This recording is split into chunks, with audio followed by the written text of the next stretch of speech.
Здравствуйте, дорогие друзья! Всем привет! Сегодня мы будем учить русский со страхом. Обучение через страх. Да. Мое любимое. Да, обучение с помощью насилия, страха и унижения, да, Юля, все как мы любим. Методисты уходят из кадра. Сегодня мы хотим поговорить про наши внутренние страхи. Про какие-то экзистенциальные страхи. Не про страх ядерной войны или змеи, но про какие-то внутренние вещи, да, Юля? Да, давай обсудим. Можешь, Юля, сказать, чего ты боишься? Вообще, не ограничивай себя, просто какие у тебя вообще есть страхи? Не внутренние, а вообще в Любые. целом. Вот типа тараканов, да? Да. Ну, тараканов я не боюсь. Наверное, страх... Крыс? Нет. Ну, в смысле, они неприятные. Но я не могу сказать, что они вызывают у меня панику. Наверное, такой вот внешний страх, вызывающий панику, это самолеты. Точно. Я обожаю путешествовать. Я всегда выберу лететь, но на взлете у меня всегда начинается паника. Да, это правда. Я могу это подтвердить, потому что... Максим! Тем не менее, 6 перелетов за это лето. Да. Хорошо, это все? Ну, первое, что приходит в голову. А у тебя? Мне приходит в голову два страха. Первый — это страх аттракционов, вот этих, да, детских аттракционов. Дело в том, что в России, в Санкт-Петербурге были такие страшные аттракционы, которые тебя на несколько десятков метров запускали, это катапульта называлась, катапультировали тебя куда-то в космос, потом ты падаешь, такая вот штука. Я когда на них смотрю, прохожу, у меня... сердце начинает как-то дрожать. А они тебе страшны, потому что ты переживаешь, что они какие-то некачественные сломаются, или сама процедура, катания? Но ты почему боишься самолетов? Потому что он может упасть. Но это всегда иррациональный страх. Потому что ты же понимаешь, что шанс попасть в автокатастрофу гораздо выше. Это правда. Однако ты не боишься ездить в машине, правда? Поэтому страхи, они иррациональны. Здесь также у меня был плохой опыт с аттракционами в детстве, и поэтому я боюсь. И вторая вещь — это собаки. Потому что меня... в детстве, опять же, 2 раза подряд кусали огромные собаки. Это было очень неприятно. Это травма всей моей жизни, поэтому я всегда с опаской отношусь к собакам. Ну, давай поговорим про более такие внутренние страхи, да. Мы нашли 9 страхов, друзья, 9 популярных, где у нас число 9, вот, 9 популярных страхов, которые испытывают люди, и мы хотим вам их прокомментировать. Давай, Юля, начнем с первого страха, это страх одиночества. Ты как относишься к страху одиночества? В смысле, ты боишься одиночества? Тут, наверное, вопрос, что такое одиночество. То есть, что ты имеешь в виду под одиночеством? Когда ты вообще один остаешься где-то на долгое время? Ну, обычно под одиночеством подразумевается все-таки отсутствие, не знаю, друзей, молодых людей, ну, в смысле, партнеров. Хотя не знаю. Ну, просто вот чувство одиночества, оно может по-разному вызываться. Иногда у человека есть вроде и друзья, и семья, но он чувствует себя одиноким. Наверное, потому что ему не с кем разделить свои какие-то внутренние переживания. Ну, вот, возможно, поэтому. Ты знаешь, мне кажется, у меня нет такого страха. Может быть, потому что у меня, вообще нет понимания того, как это ощущается, но... Ну, если бы ты осталась на месяц где-то в маленьком городе, далеко от цивилизации, без друзей. Вот как бы ты себя чувствовала? Комфортно или некомфортно? Я думаю, что мне было бы там скучно. Но, например, вот 1,5 месяца на карантине я сидела, кстати, да, совершенно одна в своей квартире, и проблема была, не столько в одиночестве, а сколько в том, что ты, просто лишался привычного тебе образа жизни. Но я не чувствовала себя одинокой, потому что я точно так же могла общаться там с тобой, с друзьями, с родными. А как ты считаешь? Онлайн. Как ты считаешь, онлайн-общение, оно, как сказать, оно помогает бороться с одиночеством, или оно, наоборот, тебя как бы погружает в одиночество? Потому что я слышал разное мнение. Кто-то говорит: о, благодаря гаджетам я не чувствую себя одиноким. А кто-то, наоборот, говорит: у меня все друзья в гаджеты, я очень одинокий на самом деле, даже если я этого не понимаю. Ну, это очень сложный вопрос. Это зависит от того, как каждый конкретный человек для себя на этот вопрос ответит, потому что если у тебя есть хорошие друзья в жизни, но сейчас вы далеко друг от друга, то, конечно, гаджеты помогают не чувствовать себя одиноким. Если же у тебя нет друзей, и по факту друзьями ты называешь только своих виртуальных знакомых, наверное, ты чаще сталкиваешься с одиночеством. Ну, согласен. Давай следующий вопрос ты задаешь мне. Вот они у нас здесь. Следующий — страх. Хорошо. Боязнь провала. Страх провала. Боязнь провала. Знаете, вот мне кажется, я, наверное, абсолютно лишен этого страха, и даже у меня нет дискомфорта, если я сделаю что-то не так. Мне кажется, у меня наоборот иногда проблема в том, что я совершенно не боюсь выглядеть глупо, сделать что-то неправильно и так далее. То есть вот, ко мне это не относится от слова совсем. К тебе? Ну, наверное, как и все бывшие отличники, я некомфортно себя чувствую в ситуации, когда ты допускаешь ошибку, а провал — это ошибка.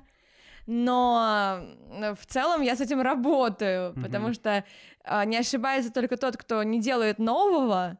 Соответственно, если у тебя вообще нет провалов, то, возможно, ты просто избегаешь каких-то новых инициатив. Интересно. Ладно, я не могу сказать, что у меня нет провалов. У меня были провалы. Хорошо. Кстати, может быть, как-нибудь мы поговорим о наших провалах в диалогах. Друзья, это отлично. Если вам это было бы интересно, напишите, пожалуйста, в комментариях, и мы поговорим о провалах. Страх отказа. Юля, чувствуешь ли ты страх или, может быть, дискомфорт, когда ты отказываешь кому-то или когда тебе отказывает кто-то? Ну, я бы сказала, что это дискомфорт. Это не совсем страх, а неприятно, когда тебе отказывают, безусловно. Я не люблю попадать в такие ситуации. Что касается, когда ты отказываешь, мне тоже некомфортно отказывать там знакомым, друзьям, там, родным, но незнакомым людям, например, у меня нет никаких проблем с этим, потому что, незнакомые люди, и ладно. Тебе было бы страшно подойти к начальнику и попросить повышения? Если предположим, что ты работаешь в офисе. Наверное, скорее да. Но, может быть, не из-за того, что я боюсь отказа, а из-за того, что я там не считаю, что я достойна этого повышения. Оба-на! Вот здесь мы переходим к следующей психической и психологической, как это будет? Да, синдром самозванца. Вот, синдром самозванца, да. Следующее, что у нас? У нас есть страх неопределенности. Как у тебя с этим?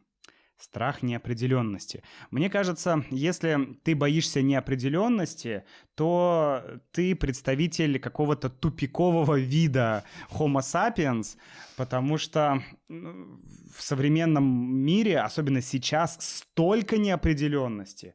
Хотя, с другой стороны, вот взять 20 лет назад, да, 25 лет назад, 90-е, что наши родители были, прям жили в ситуации определенности? Нет, в 90-х уже не было никакой определенности, уже все начинало, все процессы в мире, в России, они ускорялись, и, конечно, никакой определенности не было. Мне кажется, наши бабушки и дедушки могут говорить об определенности, потому что для них там все на 5-10 лет было спланировано, и в принципе так все и шло в Советском Союзе, да? С большей вероятностью. Мне кажется, что было меньше определенности. Вернее, было да, больше определенности. Да, больше определенности было в Советском Союзе и меньше неопределенности. Ну, скорее так, да. Да, сейчас ее вот в текущий момент, в 2022 году... Гибкое планирование на 2 дня. Да, да. Хорошо. Страх боли, Юля. О, это мое. Ты боишься боли? Я боюсь боли, не знаю, я... Физической боли? Физической боли, да, я боюсь боли. Ты боишься ходить к стоматологу? Боюсь ходить к стоматологу, хотя я ходила к стоматологу, пару раз недавно, и вообще не больно, но это с детства осталось, что стоматолог — это вот что-то очень страшное, потому что он делает тебе больно. Да, потому что, опять же, в нашем детстве, и даже еще раньше, наверное, да, в нашем детстве уже еще более-менее, но, опять же, 90-е и вот Советский Союз, все эти приборы были очень-очень-очень страшными, очень старыми и так далее. Так, следующий у нас страх осуждения. Боишься ли страх ты, осуждения. Тебя осудят? Опять же, это никак не парализует мою деятельность. У тебя есть какой-то пример осуждения? Кто меня, например, какая-то ситуация или кейс, как сейчас модно говорить, какой-то кейс про осуждение? Где тебя кто-то осуждает? Да, например.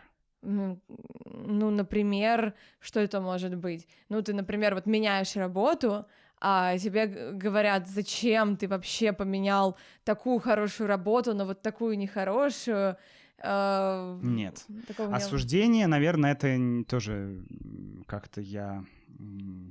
если, конечно, близкий человек или кто-то из родственников что-то говорит тебе, как-то осуждает, то это неприятно. Но страх, мне кажется, это к этому не относится. То есть это не остановит тебя от того, чтобы что-то делать? Нет, никак. Значит, тогда ты можешь с этим страхом работать, как минимум. У нас еще есть 2 страха. Давай их объединим. Это страх старости и страх смерти. Что ты думаешь по этому поводу? Испытываешь ты страх, когда думаешь о том, что мы все умрем? Мне кажется, что такой страх, он в целом присутствует в человеческой жизни вне зависимости от того, осознается он или не осознается. Потому что в целом наш мозг, начиная с рождения, бессознательно, а потом и сознательно делает все, чтобы все-таки сохранить вот это тело на этой планете. Младенцы кричат и плачут, привлекая к себе внимание, потому что это их единственный способ, не умереть. Поэтому мне кажется... Ты имеешь в виду инстинкт самосохранения? Инстинкт самосохранения, да, то есть который позволяет тебе избегать каких-то ситуаций, иногда даже ты не осознаешь их опасность, но тем не менее. Поэтому мне кажется, что, этот страх, он, наверное, так или иначе есть у всех. То есть... Я не могу сказать, что я сижу и думаю, господи, как страшно, что мы все умрем, но, наверное, нельзя отрицать то, что он есть. Мне тоже кажется, что многие ученые говорят, что у нас все еще мозг рептилии, и вот есть множество инстинктов, которые так или иначе влияют на нас. И вот, наверное, страх смерти — это, наверное, один из них. Да. Мне кажется. Потому что... Мне кажется, что страх старости — это не только про страх смерти. Так. Это про, возможно, проблемы со здоровьем, боль, которую ты будешь испытывать от каких-то заболеваний. Невозможность делать привычные действия. Да, страх стать беспомощным, когда тебе нужна будет какая-то помощь, от людей. Или даже страх каких-то внешних изменений, что ты не будешь так выглядеть, через 20-30 лет, как сейчас. Да, 2 года назад я смотрю свои видео, я выглядел, конечно, совсем по-другому. Мы все меняемся, то есть как иначе. Наверное, мне присущ этот страх старости. Иногда я смотрю и думаю, Макс, как так? Как так? Что? Почему это так происходит? Ну что ж, друзья, спасибо большое. Напишите, пожалуйста, какие у вас есть страхи. У меня вот страх собаки и аттракционы. У Юли... Самолеты. Самолеты. Мы тут сейчас еще нашли страх боли. Страх боли. Что еще было? Ну, страх осуждения тоже. Страх осуждения. Во. Видите, какие у вас страхи? Поделитесь, пожалуйста, с нами в комментариях. И до встречи в следующем видео. Всем пока, до встречи. Пока.